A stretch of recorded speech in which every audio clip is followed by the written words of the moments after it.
வணக்கம், welcome to Rudra's kitchen. இன்றைக்கி நம்ம பண்ண போகிற ரெசிபி வெள்ளை பூசணிக்காய் போட்டு மோர் குழம்பு. என்னோடய ஸ்டைலில் எப்படி பண்ணலான்னு பார்க்கலாம் வாங்க. மோர் குழம்புக்கு தேவையான பொருள், நான் புளிச்ச தயிர் மோர் அடித்து வச்சுருக்கேன். புளிச்ச தயிரில் செஞ்சால் தான் குழம்பு டேஸ்ட்டாக இருக்கும்.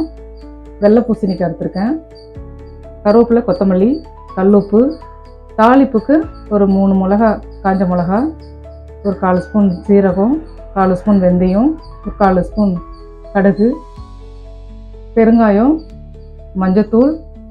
இது ரெண்டும் நம்ம அரைக்கிறதுக்கு. நான் 5 பேருக்கு செய்கிறதுக்காக எடுத்து வச்சுருக்கேன். 2 ஸ்பூன் பச்சரிசி, 2 ஸ்பூன் துவரம்பருப்பு, 1/4 ஸ்பூன் ஜீரகம், இந்த பச்சை மிளகா, ஒரு துண்டு இஞ்சி, தேங்காய். இது ரெண்டையும் சேர்த்து நம்ம அரைக்கிறதுக்காக வச்சுருக்கேன். வாங்க இப்போ எப்படி செய்யலாம்னு பார்க்கலாம். இப்போ நம்ம பூசணிக்காவை ஒரு விசில் விட்டு எடுத்துக்கலாம். இப்போ நான் வெள்ளை பூசணிக்காய் எடுத்திருக்கேன். வெள்ளை பூசணிக்காய் இல்லைன்னா சவுச்சவும் செய்யலாம். இது மாதிரி தான் ஒரு வேக்காடு வேக வச்சு எடுத்துக்கணும். கொஞ்சமாக தண்ணி ஊற்றிடலாம். சவுச்சவும் இல்லை, பூசணிக்காயும் இல்லை அப்படின்னா நம்ம கத்திரிக்காய், வெண்டைக்காய், இந்த கத்திரிக்காய் வெண்டைக்காவை எண்ணெயில் லேசாக உப்பு போட்டு வதக்கிட்டு மோர் குழம்புல கொட்டிக்கலாம். இதில் கொஞ்சம் மஞ்சத்தூள், நல்லா ஒரு 3 ஸ்பூன் போட்டுக்கோங்க. கொஞ்சம் கல்லுப்பு,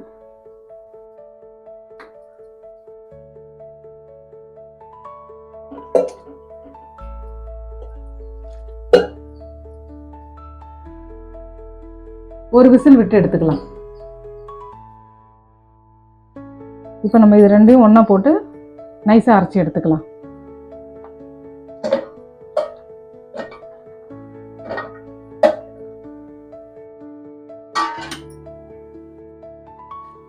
இந்த அரிசி, பருப்பு, சீரகம் ஒரு 10 நிமிஷம் ஊறினா போதும்.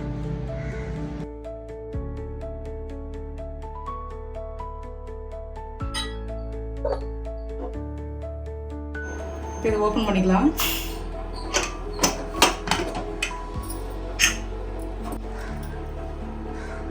நல்லா வெந்திருக்கு. இப்போ நம்ம இதை வேறு பாத்திரத்தில் மாற்றி குழம்பு வச்சுக்கலாம்.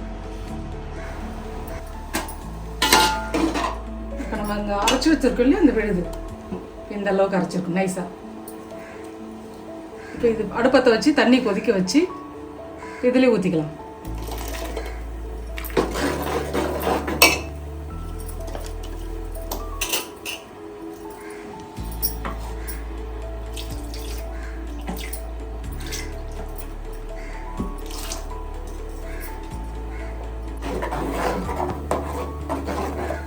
இது நல்லா கொதிக்கட்டும். கொஞ்சம் கூழ் மாதிரி வரணும். அந்த திக்கு வரும்போது நம்ம அடிச்சு வச்சிருக்கிற மோர் இதில் ஊற்றிக்கலாம். கிண்டி விட்டுட்டே இருங்க, அடி பிடிச்சிடும். கிண்டி விட்டுட்டே இருங்க. இந்த அளவுக்கு வந்துக்கிட்டே இருக்கு.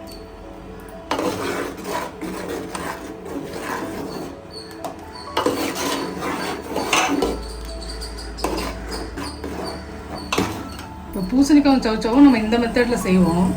நம்ம வெண்டைக்காய், கத்திரிக்காய் சொன்னோம் இல்லையா, அதை நம்ம இந்த அரைச்சி வச்சிருக்க விழுதை தண்ணியில் இப்படி கூழ் மாதிரி வரும்போது அந்த வதக்கினது வெண்டைக்காவும் கத்திரிக்காயும் வதக்கினதை நம்ம அதில் போடணும். இப்போ நல்லா வந்துருச்சு. இப்போ இந்த ஸ்டேஜில் நம்ம அடித்து வச்சிருக்கிற மோர் ஊற்றணும்.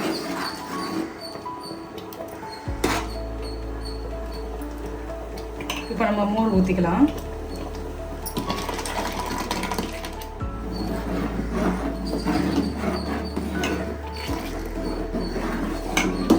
தேங்காய் அரைச்சி ஊற்றி குழம்பு இறக்குற வரைக்கும் ஹைலே தான் இருக்கணும் அடுப்பு. இது நம்ம பச்சை மிளகா தான் இதுக்கு காரமாக போட்டால் தான் ரொம்ப நல்லாயிருக்கும். இப்போ இந்த அளவுக்கு திக்கு நம்ம சாப்பாட்டுக்கு அப்படியே போட்டு சாப்பிட்றதுக்காக செய்கிறது. நான் மோர் குழம்புக்கு கண்டிப்பாக வடை போடுவேன், மெதுவடை போடுவேன். அதனால் இதில் கொஞ்சம் தண்ணி விட்டுக்கலாம்.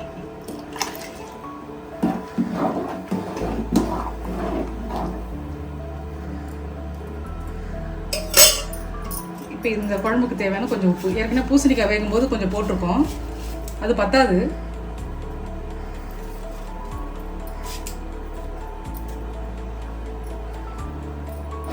அடுத்து நம்ம கரண்டியை போடக்கூடாது. அப்படியே விட்டுடணும். இப்போ வந்து இது கொதி வரக்கூடாது. அந்த நுரக்கட்டி வரும்போது அடுப்பு ஆஃப் பண்ணிடணும்.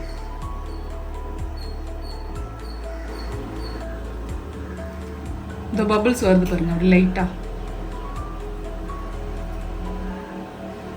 இதுதான், இப்படி வரும்போது அடுப்பு ஆஃப் பண்ணிடணும் பாருங்க.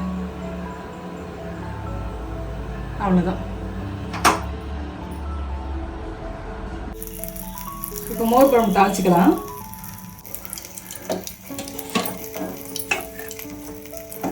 இப்போ நம்ம இதெல்லாம் போட்டுடலாம்.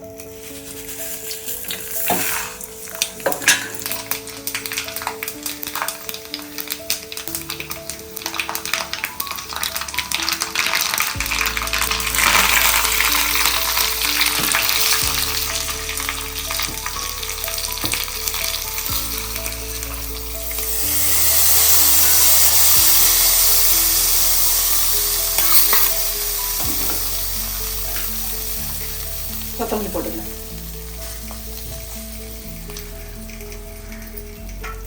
அவ்வளோதான்.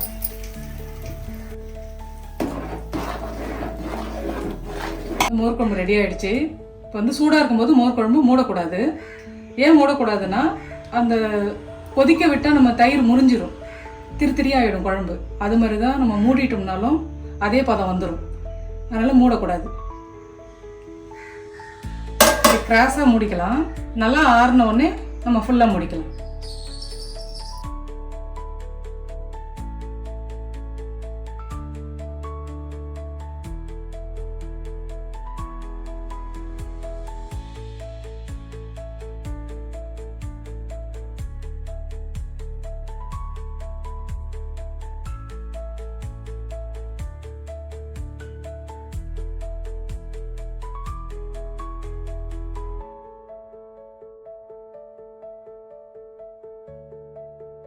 மோர் குழம்பு ரெடி ஆயிடுச்சு.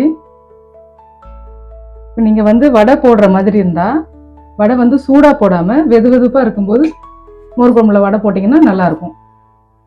இந்த வீடியோ உங்களுக்கு பிடிச்சிருந்தா லைக் பண்ணுங்கள், ஷேர் பண்ணுங்கள், சப்போர்ட் பண்ணுங்கள். வாங்க சாப்பிட்லாம். மோர் குழம்பு நான் செஞ்ச மாதிரி செஞ்சு பாருங்கள். ரொம்ப டேஸ்ட்டாக நல்லா வரும். மேலும் வீடியோஸ்க்கு ருத்ராஸ் கிச்சனை ஃபாலோ பண்ணுங்கள். நன்றி, வணக்கம்.